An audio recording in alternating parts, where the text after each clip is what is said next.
주님께서 여러분과 함께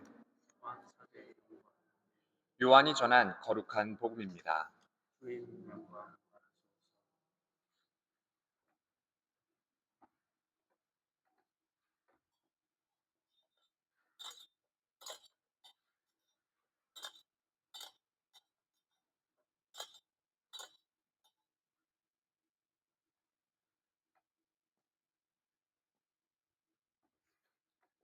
한 처음에 말씀이 계셨다. 말씀은 하느님과 함께 계셨는데 말씀은 하느님이셨다. 그분께서는 한 처음에 하느님과 함께 계셨다. 모든 것이 그분을 통하여 생겨났고 그분 없이 생겨난 것은 하나도 없다. 그분 안에 생명이 있었으니 그 생명은 사람들의 빛이었다. 그 빛이 어둠 속에서 비치고 있지만 어둠은 그를 깨닫지 못하였다. 모든 사람을 비추는 참 빛이 세상에 왔다. 그분께서 세상에 계셨고 세상이 그분을 통하여 생겨났지만 세상은 그분을 알아보지 못하였다. 그분께서 당신 땅에 오셨지만 그분의 백성은 그분을 맞아들이지 않았다. 그분께서는 당신을 받아들이는 이들, 당신의 이름을 믿는 모든 이들에게 하느님의 자녀가 되는 권한을 주셨다. 이들은 혈통이나 유교이나 남자의 욕망에서 난 것이 아니라 하느님에게서 난 사람들이다. 말씀이 사람이 되시어 우리 가운데 사셨다. 우리는 그분의 영광을 보았다. 은총과 진리가 충만하신 아버지의 외아드님으로서 지니신 영광을 보았다. 주님의 말씀입니다.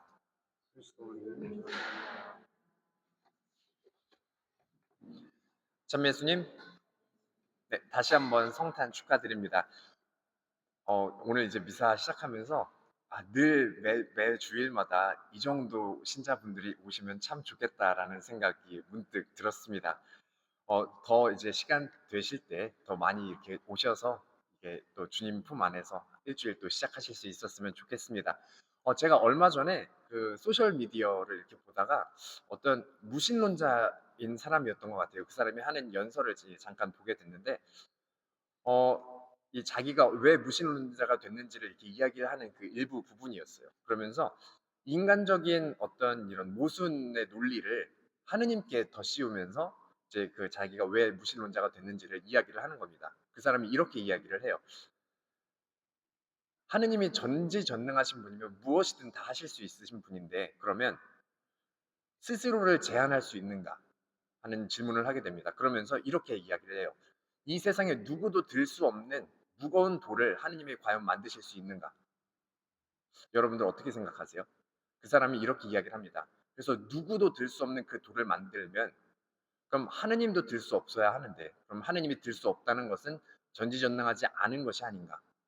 그리고 만약에 하느님이 그것을 들 수 있다면 그거는 하느님이 누구도 들 수 없는 돌을 못 만드는 게 아닌가 하는 이 인간적인 논리적인 그런 모순을 더 씌워서 그래서 하느님은 없다 하고 이렇게 이야기를 하는 겁니다.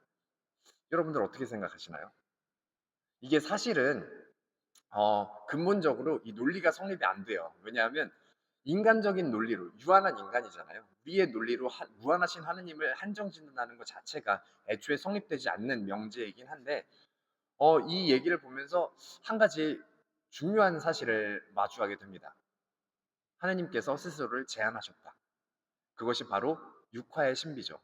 그래서 무한하신 하느님이 유한한 인간의 모습으로 그것도 가장 나약하고 가장 여린 어린 아기의 모습으로 우리에게 오셨다는 그 사실 자체가 그럼 무한하신 하느님이 그런 신성을 잠시 다 내려놓으시고 우리와 똑같이 죄 말고는 완전 똑같은 환경에서 똑같은 모습으로 우리에게 오셨다는 그 자체가 스스로를 제한하신 엄청난 희생이 아닌가 하는 생각을 먼저 해보게 됩니다.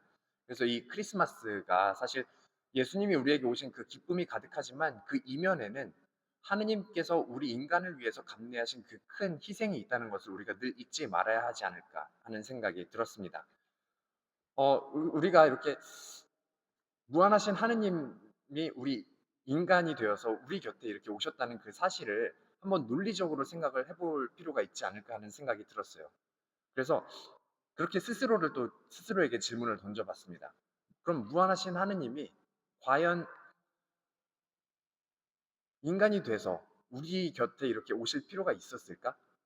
어차피 무한하신 하느님이 다 모든 것이 가능하시기 때문에 우리의 죄를 그냥 용서하실 수 있지 않았을까? 굳이 성자 예수 그리스도가 인간의 모습으로 그렇게 우리 곁에 오셨어야 했을까 하는 질문을 해보게 됩니다. 근데 우리가 그 하느님의 마음을 당연히 다 헤아릴 수는 없겠죠. 그런데 우리가 주위에서 우리가 살아가면서 맺고 있는 인간 관계 속에서 그 조금의 어떤 그런 힌트를 얻을 수 있지 않을까 하는 생각이 들었습니다. 제가 지금 미국 온 지가 이제 7년 정도가 딱 됐어요. 근데 처음에 왔을 때 이제 와서 한국에 있는 친구들한테도 연락을 받고 막 이렇게 하잖아요. 근데 "야 영어 어떻게 좀 알아듣겠어?" 그랬더니 제가 그때는 이제 좀 당돌한 마음에 거만한 마음에 "아 그래도 처음에 왔는데 그래도 한 60-70%는 알아듣겠는데?" 이렇게 얘기를 한 거예요. 근데 알고 보니까 이제 제가 60-70%를 알아들었던 게 아니라 이제 저는 신부의 상태로 성당으로 간 거잖아요.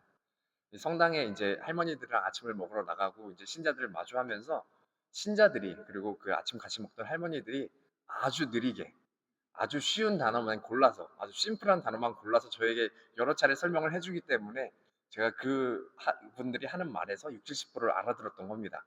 이제 그래서 새로운 사람들을 만나면서 '아 내가 영어를 잘하는 게 아니었구나.'를 깨닫는 '내가 바보였구나.' 하는 것을 깨닫는 그런 과정이 이 미국 생활이 아니었나 하는 생각을 해 봐요. 근데 여러분들도 마찬가지가 아닐까 하는 생각을 해 봅니다. 이게 우리가 일상에서 하는 대화들이나 어떤 관계 맺는 것 안에서 내가 누구와 대화를 하느냐에 따라서 내가 쓰는 말투, 표정, 쓰는 어휘 이런 것들이 다 달라지게 되죠. 이게 우리가 육화의 신비를 이해하는 데 조금은 도움을 줄 수 있지 않을까 하는 생각이 들었습니다.